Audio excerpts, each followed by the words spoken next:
Hello guys, இந்த வீடியோவில் நம்ம என்ன பார்க்க போகிறோம் அப்படின்னா மொபைல்லேருந்தே HDFC zero balance account open பண்ணுறது எப்படின்னு தான் பார்க்க போகிறோம். ஸ்ட்ரெயிட்டாக கண்டென்ட்டுக்குள்ளே போயிடலாம். அக்கௌண்ட் ஓப்பனிங்கான லிங்க் வந்து கீழே டிஸ்கிரிப்ஷனில் இருக்கும். அந்த லிங்க்கை கிளிக் பண்ணுங்கள். கிளிக் பண்ண உடனே உங்களுக்கு இந்த மாதிரி ஒரு பேஜ் வரும். இந்த பேஜில் ஃபர்ஸ்ட்டு உங்களோட மொபைல் நம்பர் என்ட்ரு பண்ணுங்கள். உங்களோட ப்ரைமரி மொபைல் நம்பர் கொடுத்துக்குங்க, அதுதான் நல்லது. அடுத்து கீழே டேட் ஆஃப் பர்த்து, அதில் வந்து நீங்கள் உங்களோட டேட் ஆஃப் பர்த் வந்து பேன் கார்ட்லேயே ஆதார் கார்ட்லேயே என்னமா இருக்கோ அதே வந்து என்ட்ரு பண்ணுங்கள்.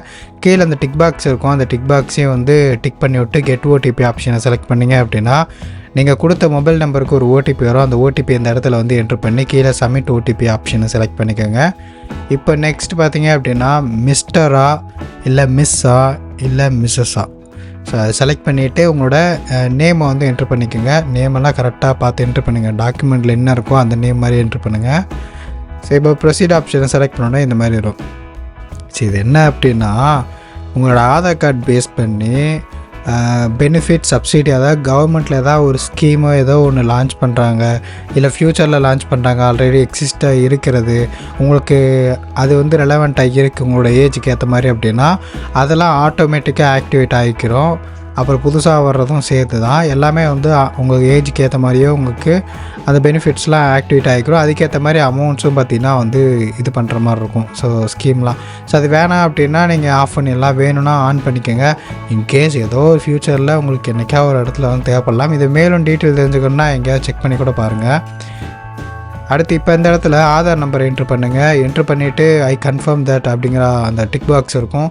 அந்த டிக் பாக்ஸை டிக் பண்ணிவிட்டு கீழே கெட் ஓடிபி ஆப்ஷனை செலக்ட் பண்ணிங்க அப்படின்னா ஆதார் கார்டு கூட லிங்க் பண்ணியிருந்த அந்த மொபைல் நம்பருக்கு ஒரு ஓடிபி வரும். அப்படி லிங்க் பண்ணலை அப்படின்னா ஃபஸ்ட்டு போய் லிங்க் பண்ணிக்கோங்க. இப்போ என்ட்ரு பண்ணதுக்கப்புறம் அந்த ஓடிபி வந்து மொபைலுக்கு வந்திருக்கும். அந்த மொபைல் நம்பரை அந்த ஓடிபி வந்து என்ட்ரு பண்ணிடுங்க, ஓகேவா? இப்போ கொடுத்தோடனே வெரிஃபை இகேஒய்சி அப்படின்னு சொல்லியிருக்கும். உங்களோட அட்ரஸ் வந்து அது மோஸ்ட்லி பார்த்தீங்கன்னா ஆட்டோமேட்டிக்காக அது ஃபெச் ஆகிடும். ஸோ அப்படி வரலை அப்படிங்கிற பட்சத்தில் நீங்கள் மேனுவலாக என்ட்ரு பண்ணிக்கோங்க. அது ஆட்டோமேட்டிக்காக வந்துடும். ஸோ சில ரேர் கேஸஸில் தான் வந்து ஆட்டோமேட்டிக்காக அது ஃபெச் ஆகும். ஏன்னா நம்ம ஆதார் டீட்டெயில்ஸ் கொடுத்துருக்கோம்ல, ஸோ அது அட்ரஸ் தான் நமக்கு வரும். அந்த அட்ரஸில் தான் இருக்கீங்க அப்படின்னா பிரச்சனை இல்லை. அப்படி அட்ரஸ் வந்து வேறு அப்படின்னா அந்த அட்ரஸையே வந்து சேஞ்ச் பண்ணிக்கோங்க. உங்களுக்கு அங்கேயே ஆப்ஷன்ஸ்லாம் வந்துடும். நீங்கள் பார்த்தீங்கன்னா உங்களுக்கே தெரியும், உங்களுடைய ரெசிடென்ஸ் வந்து சொந்த வீடா வாடகை வீடா அப்படின்னு கேட்குறாங்க. நான் சொந்த வீடு செலக்ட் பண்ணிக்கிறேன்.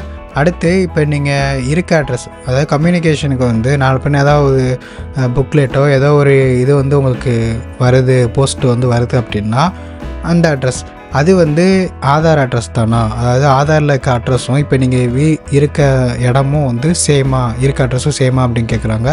சேம்னா ஓகே கொடுத்துருங்க. ஆட் நியூ அட்ரஸ் அப்படின்னா ஆதாரில் இருக்க அட்ரஸ் வந்து வேறு, இப்போ நான் இருக்க இடம் வேறு அப்படின்னா ஆட் நியூ அட்ரஸ் கொடுத்துங்க. சேம் அப்படின்னா பிரச்சனையே இல்லை, அப்படியே சேம் ஆஸ் பர் ஆதார் அப்படிங்கிற பட்டனை கிளிக் பண்ணி ஓகே கொடுத்துருங்க. ஸோ இப்போ கிளிக் பண்ண உடனே இந்த இடத்துல உங்களோட ஸ்டேட்டை செலக்ட் பண்ணுங்கள். அடுத்து உங்களோட சிட்டியை செலக்ட் பண்ணுங்கள். அப்புறம் ப்ளீஸ் செலக்ட் அப்படிங்கிற கீழே உள்ள பிரான்ச்சுன்னு இருக்கு பார்த்தீங்களா, இது உங்களோட ஊர் பக்கத்தில் எது உங்களுக்கு பக்கமாக இருக்கோ அந்த ஊர் பக்கத்தில் இருக்க அந்த பிரான்ச்சை வந்து செலக்ட் பண்ணிக்கோங்க. உங்கள் ஊர்லேயே பிரான்ச் இருந்தாலும் அதை அப்படியே செலக்ட் பண்ணிக்கோங்க. எதுக்காக அப்படின்னா நான் அப்படியே ஏதோ ஒரு பிரச்சனை அப்படின்னா நம்ம அங்கே போய் சால்வ் பண்ணிக்கலாம்ல. ஸோ அதனால் முடிஞ்ச அளவுக்கு உங்கள் ஊர் பக்கத்தில் இருக்க பிரான்ச்சை வந்து செலக்ட் பண்ணிக்கோங்க. இப்போ நம்ம சேவிங்ஸ் அக்கௌண்ட்டு தான் ஓப்பன் பண்ண போகிறோம். இது வந்து பக்கத்துலேயே சேலரி அக்கௌண்ட் இருக்கும் கார்ப்பரேட்டுக்கு. ஸோ நம்ம சேவிங்ஸ் அக்கௌண்ட்டு தான். அடுத்து எம்ப்ளாய்மெண்ட் டைப்பு. ஸோ இது வந்து நீங்கள் ஸ்டூடெண்ட்டா இல்லை சேலரிடா என்ன அப்படிங்கிறத கொடுத்துக்குங்க. உங்கள் விருப்பம் தான். இது யார் வேணால் ஓப்பன் பண்ணலாம், ஓகேவா? நீங்கள் ஹவுஸ் ஒய்ஃபாக இருந்தாலும் சரி, இல்லை ஸ்டூடெண்ட்டாக இருந்தாலும் சரி. ஸோ இப்போ நான் வந்து சேலரி கொடுத்துக்கிறேன். அப்புறம் உங்களோட கம்பெனி நேம் கேட்குறாங்க. உங்களோட கம்பெனி நேம் எதுவோ அது சும்மா அப்படியே என்ட்ரு பண்ணிக்கோங்க. உங்களோட ஆர்கனைசேஷன் என்ட்ரு பண்ணிக்கோங்க. உங்களோட இமெயில் அட்ரஸ், உங்களோட ஆனுவல் இன்கம் எவ்வளோ இருந்தாலும் சரி, உங்களோட சோர்ஸ் ஆஃப் ஃபண்ட், நம்ம சேலரி தான் வாங்குறோம்ல, ஸோ அதனால் சேலரி கொடுத்துக்கலாம். அடுத்து பேன் நம்பர் என்ட்ரு பண்ணிக்கோங்க. அப்புறம் கீழே பாருங்கள் பேன் நேம், உங்களோட பேன் கார்டில் உங்களோட நேம் ஃபுல் நேம் எப்படி இருக்கோ அதை அப்படியே கரெக்டாக வந்து என்ட்ரு பண்ணிக்கோங்க. என்ட்ரு பண்ணிவிட்டு கீழே அப்படியே ப்ரொசீட் ஆப்ஷன் கொடுத்துக்குங்க. இதில் நீங்கள் எதுவும் சேஞ்ச் பண்ணணும்னா அவசியம் இல்லை. ஸோ கீழே இருக்க அந்த டிக் பாக்ஸில் வந்து நீங்கள் எதுவுமே வந்து பார்க்கணும்லாம் அவசியம் இல்லை, அப்படியே ப்ரொசீட் கொடுத்துடலாம். ஸோ நீங்கள் வந்து ஏதோ ஒரு பொலிட்டிக்கல் பார்ட்டியில் இருக்கீங்க அப்படின்னா அப்போ மட்டும் நீங்கள் வந்து இந்த டிக் பாக்ஸ் வந்து எடுத்து விட்டுடலாம். எடுத்துகிட்டு எஸ்ன்னு கொடுக்கலாம். நீங்கள் எந்த பொலிட்டிக்கல் பார்ட்டிலேயே வந்து இல்லை, சும்மா ஒரு பேசிக் நார்மல் இண்டியன் தான் அப்படின்னா அப்படியே டிஃபால்ட்டாக விட்டு அப்படியே அடுத்ததாக பார்த்தீங்க அப்படின்னா அக்கௌண்ட் டைப்பு. ஸோ இதில் வந்து 2 வேரியன்ட்ஸ் இருக்குது. ஒன்று ஹையர் சேவிங்ஸ், அப்புறம் பார்த்தீங்கன்னா சேவிங்ஸ் மேக்ஸ் அக்கௌண்ட் அப்படின்னு சொல்லி 2 இருக்குது, ஓகேவா? ஸோ இதில் ரெகுலர் சேவிங்ஸ் அக்கௌண்ட்டில் வந்து ஆனுவல் மெயின்டெனன்ஸ் பேலன்ஸ் இல்லைனா ஆவரேஜ் மந்த்லி பேலன்ஸ்னாலும் சரி, எதுனாலும் சரி இவங்க வந்து மெயின்டைன் பண்ண சொல்கிறாங்கல்ல. ஆக்சுவலாக பார்த்தா நான் இன்ன வரைக்கும் வந்து மெயின்டைன் பண்ணதே கிடையாது. சும்மா எப்போயா ஒரு காசு எடுப்பேன், அவ்வளோதான். சும்மா அப்படி இப்படி சும்மா ட்ரான்சாக்ஷன் இவ்வளோ தான் வச்சுட்ருப்பேனே தவிர இதுக்குன்னு நான் வந்து மந்த்லி பேலன்ஸ் வந்து இப்படி தான் நான் ஹோல்டு பண்ணணும் அப்படிலாம் இல்லை. அண்ட் இன்னொரு விஷயம், இதில் வந்து இந்த மாதிரி நமக்கு தேவையில்லாமல் அமௌண்ட்டெல்லாம் வந்து டிடெக்ட் பண்ண மாட்டாங்க. ஸோ இந்த பேங்க் அக்கௌண்ட்டுக்கு நான் வந்து பெய்டு வீடியோலாம் கிடையாது. இது வந்து என்னோடய யூசர் எக்ஸ்பீரியன்ஸ், நான் பல வருஷமாக யூஸ் பண்ணிகிட்ருக்கேன். ஸோ அதனால் என்னோடய யூசர் எக்ஸ்பீரியன்ஸில் சொல்கிறேன். இன்ன வரைக்கும் இந்த பேங்க்லேருந்து எந்த ஃபீஸுமே வந்து எனக்கு பிடிச்சதே கிடையாது. எல்லாமே ஃப்ரீ தான். ஓசியில் தான் எல்லாம் யூஸ் பண்ணிகிட்ருக்கேன். ஸோ அப்படி உங்களோட ப்ரொஃபைல் டீட்டெயில்ஸ்லேயே உங்களோட மேரிட்டல் ஸ்டேட்டஸ், உங்களோட ரிலேஷன்ஷிப் எல்லாமே நீங்கள் வந்து ஆட் பண்ணிக்கோங்க. நாமினி நேம் ஆட் பண்ணுறீங்க அப்படின்னா ஆட் பண்ணுங்கள். நாமினி ஆட் பண்ண விருப்பம் இல்லை அப்படின்னா இங்கே அந்த டிக் பாக்ஸ் அப்படின்னுங்கிறத செலக்ட் பண்ணி விட்ருங்க. அவ்வளோதான். சரி, ஓகே கொடுத்துருங்க. இப்போ கொடுத்தாச்சா? அடுத்து பார்த்தீங்க அப்படின்னா உங்களோட பர்த் பிளேஸ். ஸோ இந்த இடத்துல வந்து இந்தியா தான். ஸ்டேட் வந்து செலக்ட் பண்ணிக்கோங்க. சிட்டியும் செலக்ட் பண்ணிக்கோங்க. செலக்ட் பண்ணிவிட்டு அப்படியே வந்து ஓகே கொடுத்துடலாம். ஓகேவா? ஸோ இதில் வேறு வந்து நம்ம எதுவும் சேஞ்ச் பண்ணுறதுக்குலாம் ஒன்றும் இல்லை. ஸோ அப்படியே டிஃபால்ட்டாக விட்டுற வேண்டியது தான். ஸோ இப்போ வந்து அப்படியே இதில் நம்ம எதுவும் என்ட்ரு பண்ண போகிறதில்ல, அப்படியே டிஃபால்ட்டு தான். இப்போ வந்து நம்ம ப்ரொசீட் ஆப்ஷனை வந்து செலக்ட் பண்ணிடுவோம். இப்போ லாஸ்ட் ஸ்டெப்பு இது என்ன அப்படின்னா கேவிசி பண்ணணும், வீடியோ கேவிசி. ஸோ இதை வந்து நிறைய பேர் வந்து ஸ்கிப் பண்ணிடுறீங்கன்னு நினைக்கிறேன்.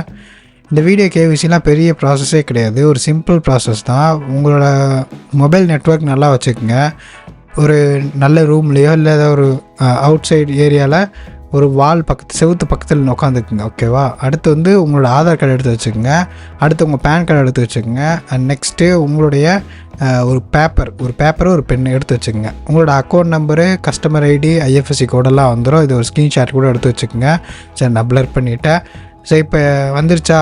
நம்ம டீட்டெயில்ஸ்லாம் வந்துருச்சு. ஓகே, இப்போ நம்ம வீடியோ கேவிசி பண்ணணும். வீடியோ கேவிசி வந்து நம்ம ஸ்டார்ட் வீடியோ கேவிசி கொடுத்தோம் அப்படின்னா அப்படியே பார்த்தீங்கன்னா நமக்கு வந்து வீடியோ கேவிசி வந்து ஸ்டார்ட் ஆக ஆரம்பிச்சிடும். ஸோ ஸ்டார்ட் ஆகிருச்சு அப்படின்னா அவங்க என்ன கேட்பாங்கன்னா உங்களோட நேம் கேட்பாங்க. அப்படியே வந்து உங்கள் ஃபோனை ஹோல்டு பண்ணி பிடிங்க, நாங்கள் ஒரு செல்ஃபி எடுப்போம் அப்படின்வாங்க. அப்படியே நீங்கள் ஃபோனை ஹோல்டு பண்ணி பிடிச்சிங்க அப்படின்னா ஒரு செல்ஃபி எடுப்பாங்க. அவ்வளோதான். அடுத்ததாக உங்களோட ஆதார் கார்டோட ஃப்ரண்ட் அண்ட் பேக் வந்து காமிக்க சொல்லுவாங்க, காமிச்சிருங்க. அடுத்து வந்து ஒரு ஒயிட் பேப்பரில் சிக்னேச்சர் போட சொல்லுவாங்க லைவாக, அப்படியே சிக்னேச்சர் போட்டுருங்க. அவ்வளோதான். இதை தாண்டி வேறு எதுவும் உங்கள்கிட்ட வந்து கொஸ்டின்லாம் கேட்க போகிறது கிடையாது. ஏன்னா எக்ஸாம் வச்சுட்ருக்காங்க. ஸோ அதனால் நிறைய பேர் இதை வந்து ஸ்கிப் பண்ணிகிட்ருக்கீங்க, இந்த மாதிரி வீடியோ கேவிசி இருக்குது அப்படின்ட்டு.